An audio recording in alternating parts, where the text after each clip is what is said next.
Capítulo 7, Gestão de Risco e Análise VAR. Seção 7.1, Introdução. A questão que a gente vai tentar responder aqui é até quanto que a gente pode perder numa certa carteira e com qual probabilidade. E isso se deve ao seguinte: todo ativo financeiro tem um certo risco envolvido. E esse risco pode ser quantificado em termos de perda de dinheiro, né? E na gestão de risco, a gente quer quantificar isso em termos de tempo. Então, num cenário de até 10 dias, qual o nível de perda que você pode esperar máximo? Ou um mês, ou um dia. E isso é o chamado valor em risco, que é o Value at Risk, VAR, né? Mais precisamente, ele é definido da seguinte maneira.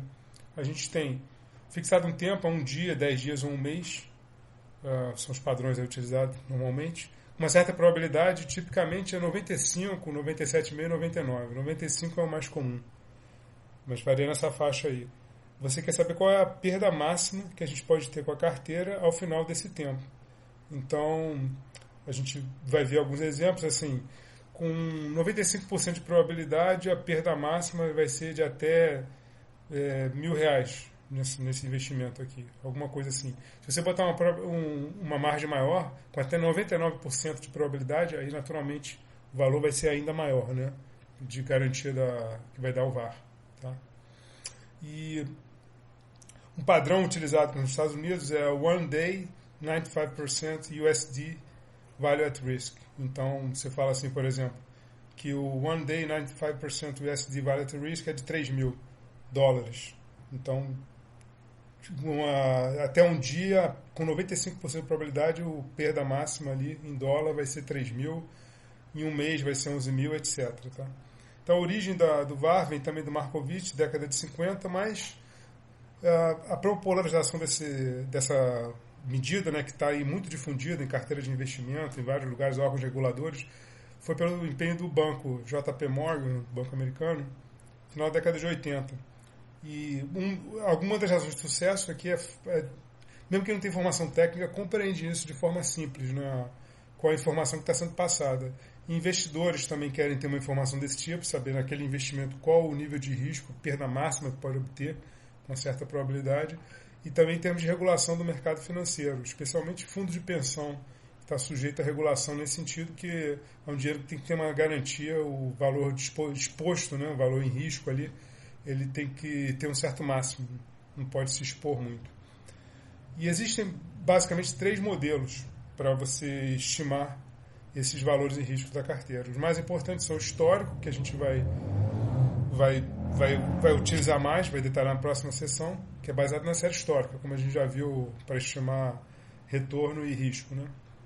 Tem o modelo da variância covariância, que é supor que a distribuição futura é normal. Então, aí nesse caso, como é normal, basta saber, na verdade, a volatilidade, para saber o valor em risco. A média é a volatilidade. E com base na curva normal, você obtém os valores. E, finalmente, tem um modelo que é mais geral, que é o baseado no método Monte Carlo. Você tem um modelo. Você cria um modelo, processo estocástico, para o valor da carteira. Então, pode ser um modelo de qualquer tipo, uma caixa preta, digamos assim, que aí você, através desse modelo, você estima a distribuição futura.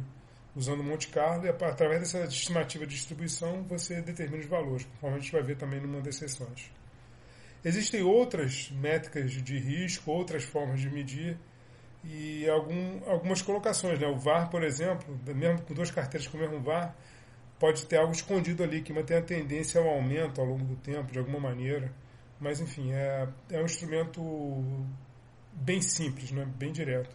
E a gestão de risco, ela está relacionada com a análise VAR, porque se você verifica que tem uma exposição alta a risco, você tem que tentar verificar dentro da carteira o que está contribuindo mais para aquele risco. Pode ser, dentro da carteira, a parte, digamos, de dólar ou de bancário ou de algum setor, e aí você tem que fazer alguma intervenção ali. Pode ser através de uma compra de derivativos para reduzir essa exposição, ou da reposicionamento da carteira, etc. A gestão de risco seria acompanhar, né, como é que está variando o VAR, se está crescendo muito, se aumentar muito, quais são as medidas para manter dentro de certa faixa. Isso vai ser importante não só para normas de regulação externa, né, que existem em bancos, tem certas regulações, ou como eu falei, fundos de pensão também tem regulações de VaR máximo, como compliance interno. Às vezes a segurança da empresa tem os compliance, então não pode deixar o VaR ficar muito grande. Então, em resumo, o VaR é um dos instrumentos, não é o único, tá, da gestão de risco, mas é um instrumento importante. A seção 7.2, o método histórico, ele se baseia na ideia de olhar o histórico e a partir dele fazer o cálculo. Então eu vou pegar aqui um exemplo, depois a gente volta para a teoria geral. Você pode pegar, por exemplo, um certo ativo e verificar os retornos mensais. Vamos supor aqui, vou pegar nesse cenário que está aqui, você pega 1000 dados históricos, tá? E desses 1000, supondo um investimento inicial de 2000, por exemplo, você pode verificar quantos que o retorno foi abaixo, foi negativo, né, para ver as perdas. Então, desses 1000 aqui, por exemplo, você pode contar que tiveram 40 que o retorno foi entre menos 1% e menos 2%, e 60 que foram ainda piores do que menos 2%. Então, baseado nisso, no comportamento histórico do passado, você pode pegar e estimar o que vai acontecer no futuro, fazer análise baseada nisso. Então, você pode ver que, nesse caso, você teve, por exemplo, 60 retornos menores que 2% em 1000. Então, 6% dos retornos foram menores que menos 2%. Então, se você supõe um investimento inicial de 2.000, a perda seria 2% de 2.000, que é 40, e foram 6% abaixo. Então, 94% foram melhores do que isso. Ou seja, o valor em risco foi de 40%, com confiança de 94%, porque 94% das vezes a perda máxima foi de 40%. Em 6% delas, aí foi maior do que isso, mas 94% foi dentro dessa faixa. Já se você juntar os dois aqui, você tem que 100 dos 1000, tá? Ou seja, 10%, o retorno foi menor que menos 1%.